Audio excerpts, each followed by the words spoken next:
Look guys, I know that a lot of you, probably most of you, were kind of almost taught to hate on Soviet Union.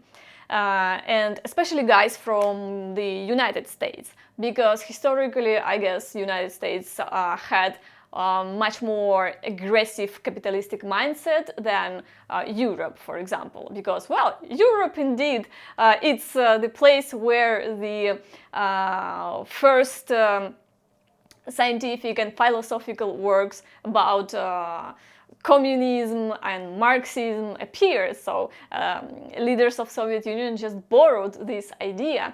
So Europe was never, I think, so hateful toward the Soviet Union as United States. They were always leaders in this kind of promotion of hate and in making a propaganda that would picture Soviet Union as the empire of the evil.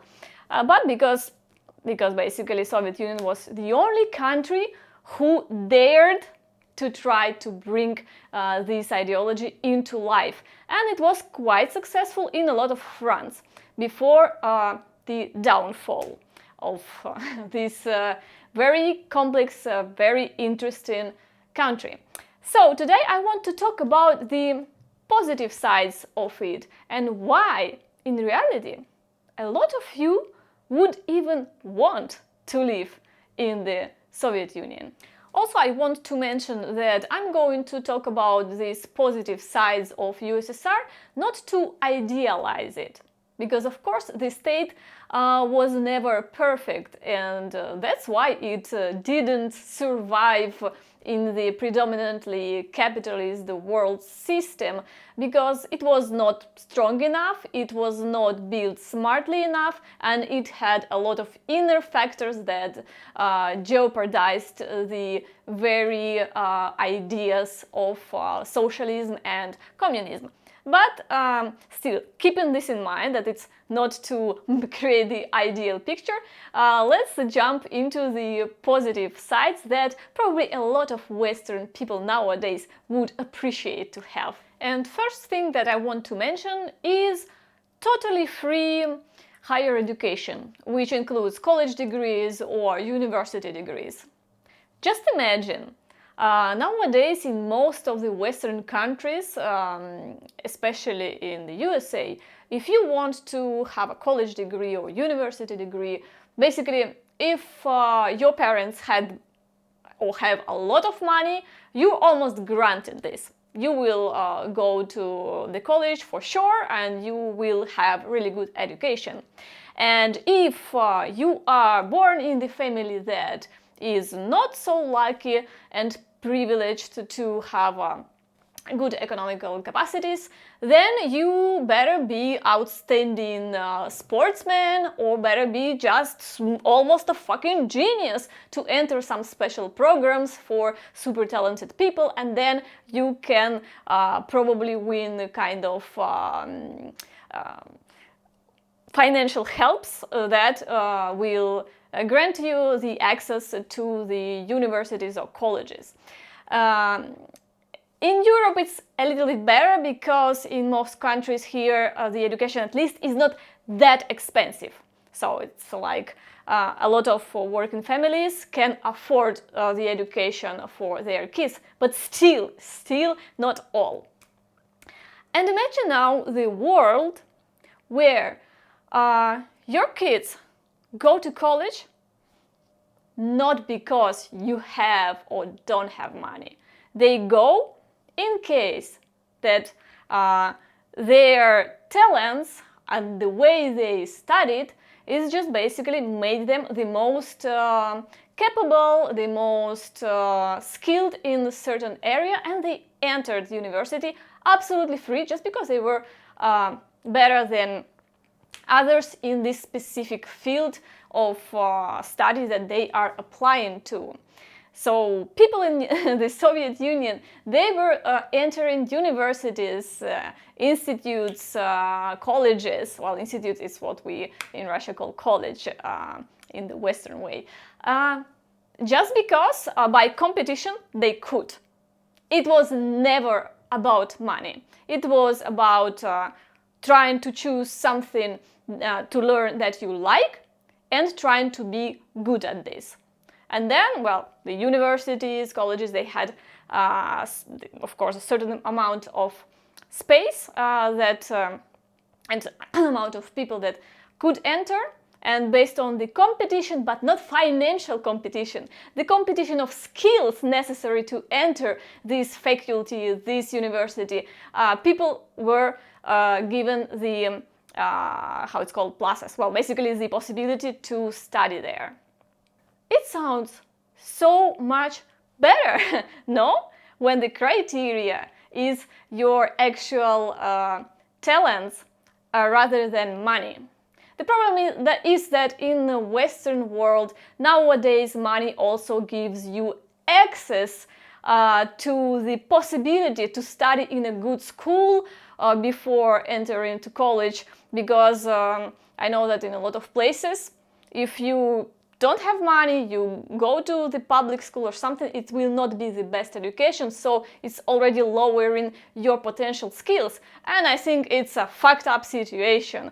I think the place where all the schools are public, all the universities are public, and in this case the competition is becoming about the actual capabilities, the actual talents, mostly. Of course, each school will vary in the quality of the teachers and things like that, but inherently it's way more fair system. Another factor, basically structurally, the socialist systems, the way that they are distributing the produced goods is making the social division way less.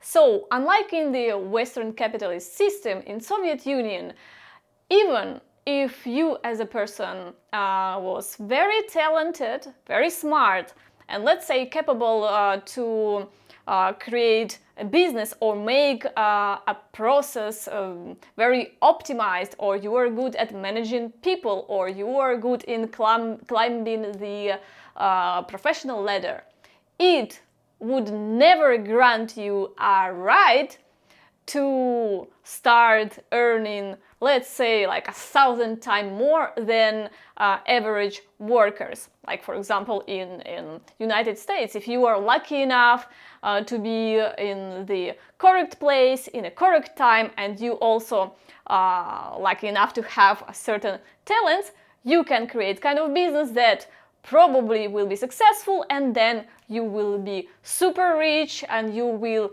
appropriate the most of the produced goods by the company you created, and your workers will have leftovers and will live like 10,000 times worse financially wise than you.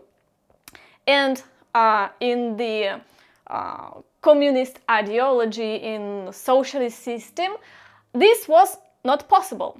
Just because you are smarter or more talented in something, or just more lucky, it is never means that you are 1,000 times better at something and that you will be 1,000 times wealthier. No, that is unfair, let's be clear, and that did not exist in Soviet Union. The social division was way less obvious. Of course, it existed, and more capable, more talented, more successful people lived usually better than, let's say, people who maybe had more just basic skills and didn't develop certain areas of their talents. But it was never like in, for example, again, the USA, where you can see people who are definitely not a million times smarter, definitely not millions times better, and they live in kind of super luxury palaces with private jets. And there are a lot of people who literally live in the kind of almost created cities of homeless people with filth, drugs, and really miserable situation. Why is that? You might think that it's because, oh well, they are unworthy and those are super brilliant. No, it's because how the structure, the system is habilitating this state of things to exist. And of course, with less social division, with more fair distribution of the goods, people had this kind of sense that in Russian we call уверенность в завтрашнем дне, is a very, very stable phrase, which means basically confidence in tomorrow. More or less that's how I could translate it. And this feeling of confidence in tomorrow, it's what someone could perceive it as kind of boring, but it gave this sense of stability and comfort that often people in aggressive capitalist countries are lacking, because you often have to worry not to lose your job because you have a lot of credits, hypothecas, things that you still have to pay for, and even for your education, often you have to pay this loan that you took. So this confidence in tomorrow is not a small thing to be envy of. With my third point, I will dare to say, and that is debatable, not saying that it's true, it's just how I perceive it, that USSR provided overall, generally, homogeneously, a higher level of education of population and of culture, therefore. Of course, I'm not saying that in the West, in the same times that Soviet Union was in its best moments, there were no great education. Of course it was. But overall, as a country, for the population, I think the cultural and educational level was super high, like exceptionally high. And for example, I notice it nowadays comparing Russian modern population with more Soviet Union population, looking at my grandparents, at my parents who lived important amount of time in Soviet Union, whose personalities were shaped by Soviet Union and not by modern Russia, I can see the difference. I can see that definitely the cultural level, educational level got lowered. We still in Russia have very good schools, and a lot of education still remains free, but it's less and less each day. I was lucky enough to jump into the one of the last wagons and had my first university degree absolutely free, just because I entered by competition, but we already had some paid spaces that you could be absolutely stupid, but if you have money you pay and you was able to study there. And yes, I see by the older generation that their way they talk, the way they treat people, this unspoken feeling of respect, culture, the word choices, the way people are, it was noticeably higher than the modern generation, where we already in Russia experienced for quite a while this separation of rich people are going to the special schools, that we start to have appearance of the normal schools that are totally paid. It was never a case before. So this division is noticeable. The quality of everything public, medicine, education is slowly but inevitably going down. And yeah, you definitely see the difference in this culture, politeness, education overall. And I think Soviet Union had it very well. Well, you tell me your opinion. And now I will touch something almost spiritual.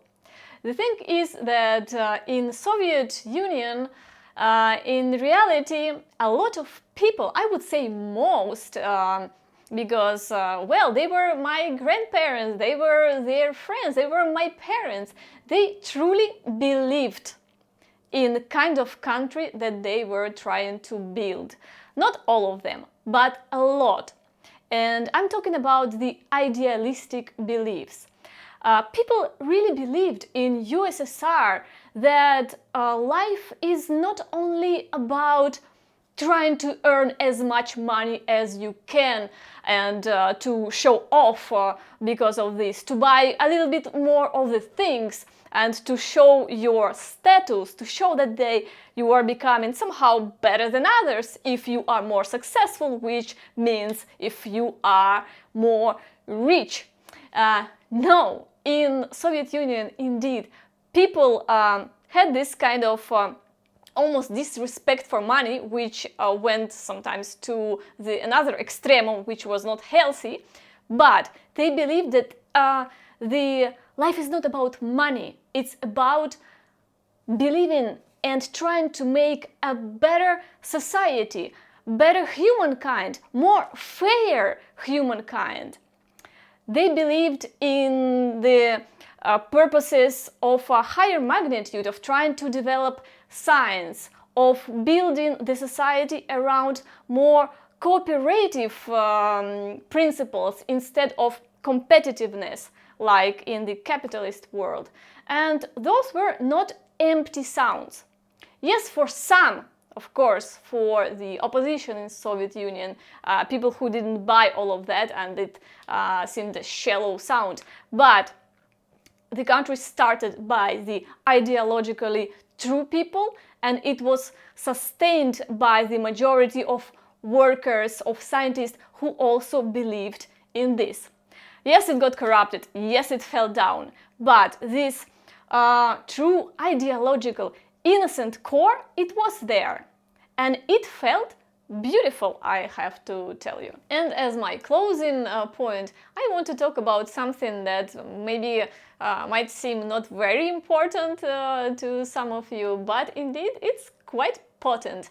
And I'm talking about the Soviet aesthetics and symbolism. For example, brutalist architecture, heroic realism art, and other symbols and motifs like hammer and sickle, red star, which is a revolution symbol. All of these creations, symbols of Soviet Union, they evoke a sense of power, of brutal force, which is symbolizing something almost sacred. It's symbolizing the power of the working class, the power of normal people, of the population itself, not of the power of the very few privileged one.